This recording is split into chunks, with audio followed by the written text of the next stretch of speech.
Thank you, Serena, and thanks everyone for your time. Just a show of hands so that I'll know who my audience are. Has anyone here or whoever has ever been to a pack house operation? Oh, great. And at the same time, I'll try not to leave out the ones that has not. Can I have my slide ready? Thank you.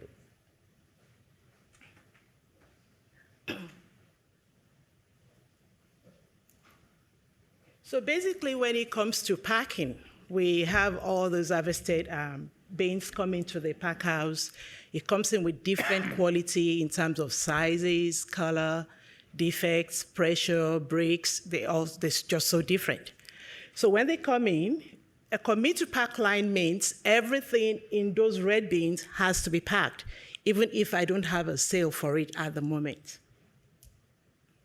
So I have a quick video here, just to those who have been and those who have not, just to have a quick idea of what it's like in a pack house.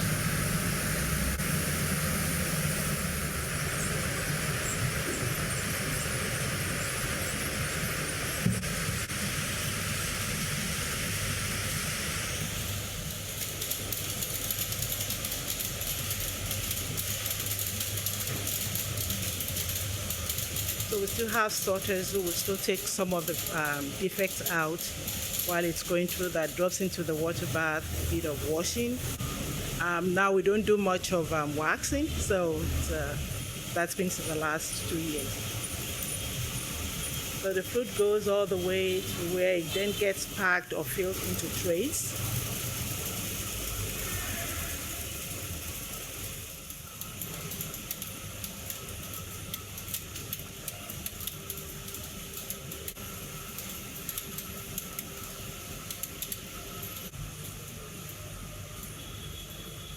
Put into boxes, and then we have the hefty guys who then pick it up and palletize.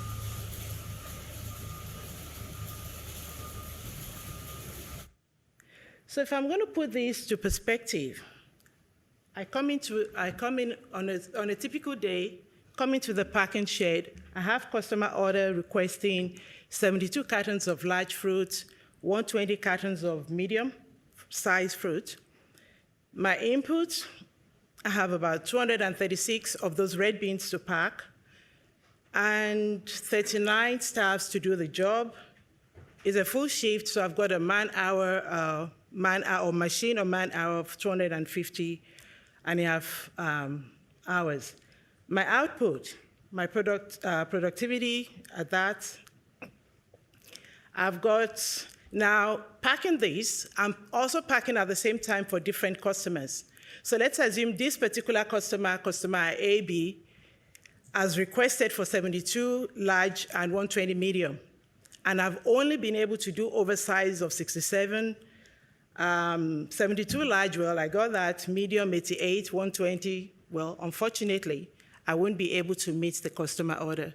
So I've got two things. It's either I have a customer who is really cranky because I've short delivered, or I have to go back on the line and run the line on overtime. And I'm sure you agree with me that that would not be an effective way of running a line, and it wouldn't be financially viable for the future. So how best can we do things, especially in horticulture, if we want to be part of this move of $100 billion in 2030? There's something we now call the light-off pack house. Now, light-off pack house, if I go back to what it is with commit to packing, to be able to meet our target, we'll be looking at high production, low margin, and at the same time, we're talking about skilled workforce, making sure we have enough staff to run the job. Now, there's a limit to what people can do within a particular time set for them to pack. So you have all those uncertainties. So definitely for unrealistic time like that, we need to have reliable solution. So what we can do differently now, it's the lighthouse packer. So for my Northfield, I was able to go to 10 countries and 6 particularly looking at pack houses. So altogether, I would have gone into about 46 pack houses. So biosecurity was a big thing, moving from one place to the other. And this next video is what we're looking at and what the future is going to be. Now, we already have some people that are already doing this in Australia, but it's so going through Europe and North America, it was a bit disappointing to see that, oh, we haven't really picked up that much on this technology, especially considering where I work. I work for one of the largest Apple Pay business in Australia, and we are yet to have this in our facility. So you can see if we are not able to do that. Although the other part of produce, like the citrus and all the other ones, they've been able to tap into this. So this clip is more of combined automation in different pack houses. So when you see different colors of beans, don't start wondering how can a blue one suddenly turn to a red one and a gray one. So it's just putting it together to see what the future is for automation. So we've got the fruit coming in, same thing as the harvest bin. It's all going through the water film, and it goes through an optical sensor, which is the light, and that tells what the value, the quality is. So you have these films that now has different quality of fruit, different color, different sizes, different defects. So this then gets put into another bin, which comes up and is automatically labeled. Yeah. So you have your labeler there. The size, the variety. Yeah. There's some French guys looking at the background. France.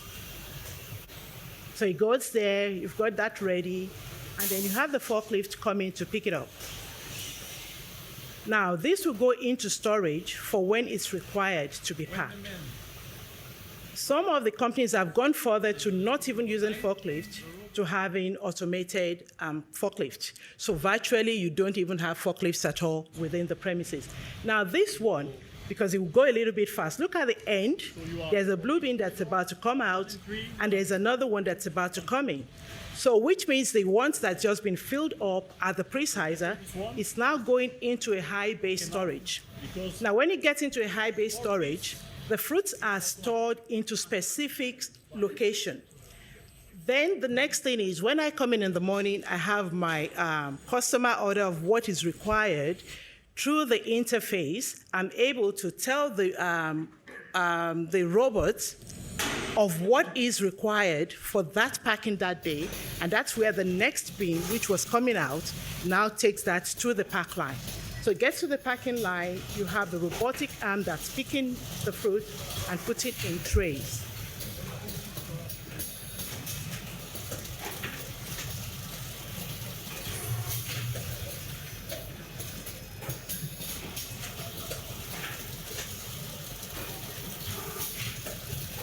This could then continue into an agri-stack or straight onto a palletizer. And there's this little clip that I thought I have to put in. Now, this is a bin washer. The bin needs to be cleaned after use, and this is what we still do. So we can see the difference in where we're at and where we're aiming to be. So with that done, my light of pack house, going back to my input, has automatically taken off 30% of my workforce. Now I have the option to either continue with what I'm doing in terms of the same quantity, running the same quantity of beans over my grader and using less than 30% of my staff, or I could decide to opt my production and still use the same number of staff, putting them in different spots. So now with less than 30% of my staff, all I need is 5 precise bins of medium fruit and 3 precise bins of large fruit, and I'll make my customer order.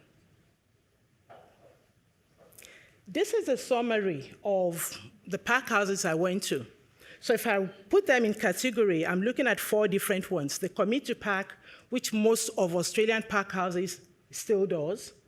Our productivity is 294 kilogram per man hour. For the pre-sizer, it's all within the range of the 400 kilogram. Then you then have the pre-sizer plus the rapid pack.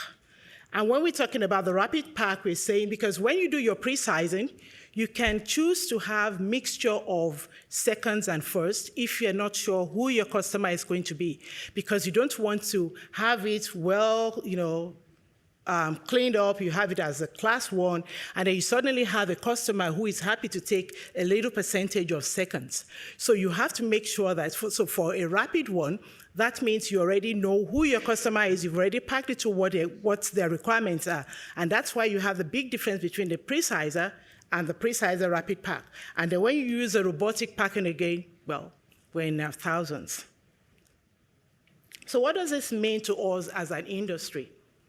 Fortunately, this is just a few pictures of some of those automation that are now out there. There are still more of those ones, but I thought these are the main ones. Fortunately, each of those ones are individuals. So you can either choose to have one of them or two, or go all the way.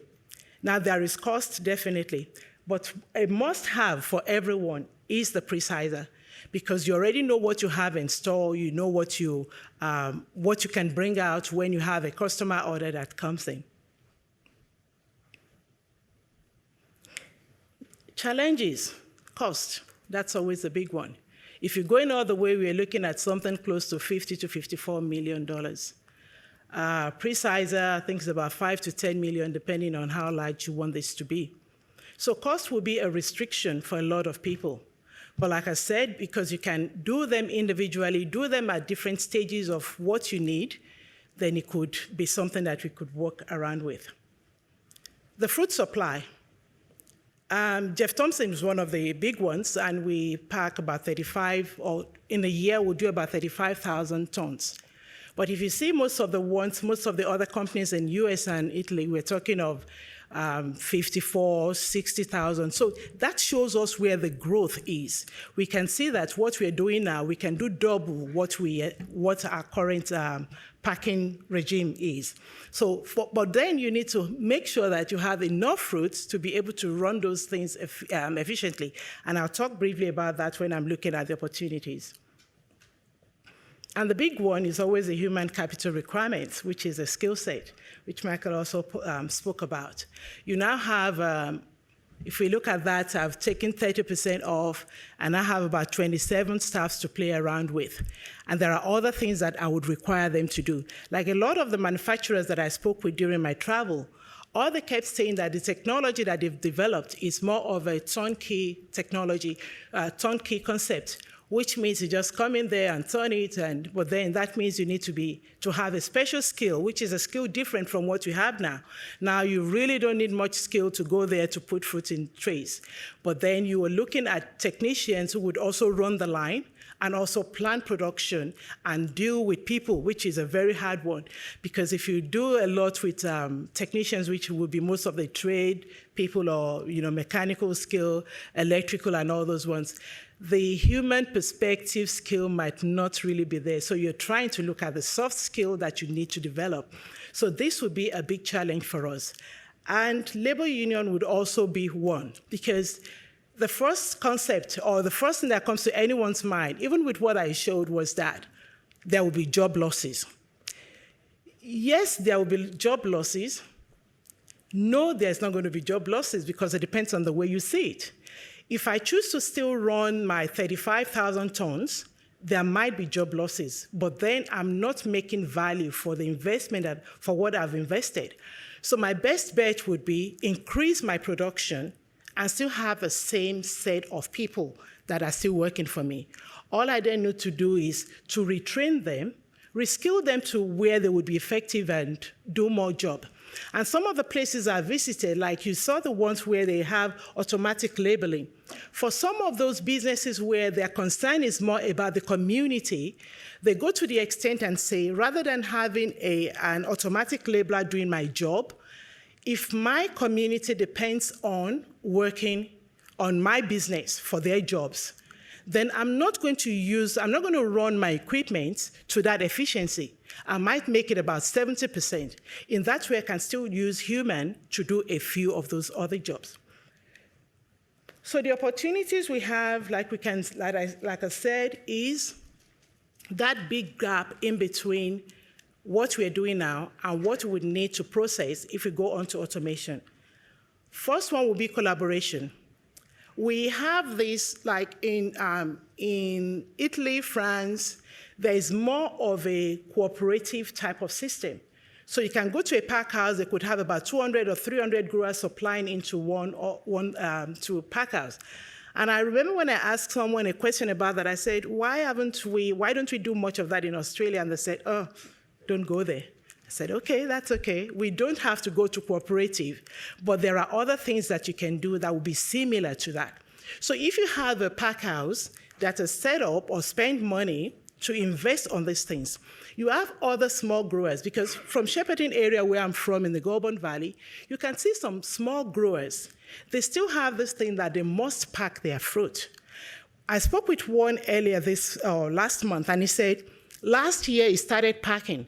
And then when he sent his fruits to a pack house, when he saw his return, he thought, it's a waste of his time trying to pack. So what we are looking at is growers starting to think that way and say, let my own business be to grow my fruit. If I grow fruit, at least I'll get about 46 cents more for my return if I send it to a pack house that has invested into this automation, and that money I can then put back to grow more fruit. Rather than you're growing all the fruit, you're not making much money, and when you look at the compliance and requirements to be able to supply to most of the retail supermarket, it's a hard work for small growers. So it would be good if we can start thinking of that collaboration with one another. And if you have a machine that's going to run for a couple of months for the year, it's not going to pay itself off that way. So, but then if you have other growers, maybe somebody who does citrus or someone who does stone fruit, an apple grower, you can combine those efforts and move them into that pack house and have effective collaboration in that way. And the other thing is, it's going to, automation somehow is going to help us to start being creative in our way of thinking. Now, if I'm a salesperson in my company, I know I've got about 100 bins of juice, that I need, fruit that I need to move. I can go to a juice industry and tell them, look, I can supply you enough for the year at a particular rate, that you would want. So those are things that we have opportunities to be able to do. And the niche market is something that we can make use of. These products are from a pack house. So it's not just food processing, it's a pack house that has decided to have these initiatives to be able to do this. Facility tour is where we're coming to. Every time we keep talking about consumers, they want to see how, the process, they want to know where the fruit is from. If you have an environment like that, you could have them come in, have a tour of the place, so it connects them more to what they're doing. And these are ways in which we can increase our value within the system, within the economy of the country, in terms of what we want to do to be able to do better in what we do. And employee training, of course, when you start upskilling your staff, they now start seeing themselves as valuable. They just don't see themselves as someone that will come in the morning and just put fruit in the tray or just lump boxes. It changes the society. It changes the mindset of everyone. It's more of like a paradigm of changes where we know that when people work in pack house, it's not just because they don't have any other job to do, or it's just because they've only done year 8 or year 10. You'll be able to say, well, we have this skilled level of people working for us.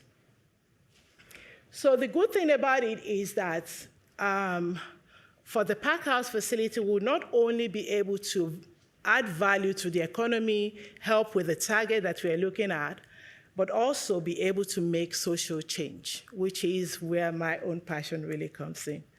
Thank you.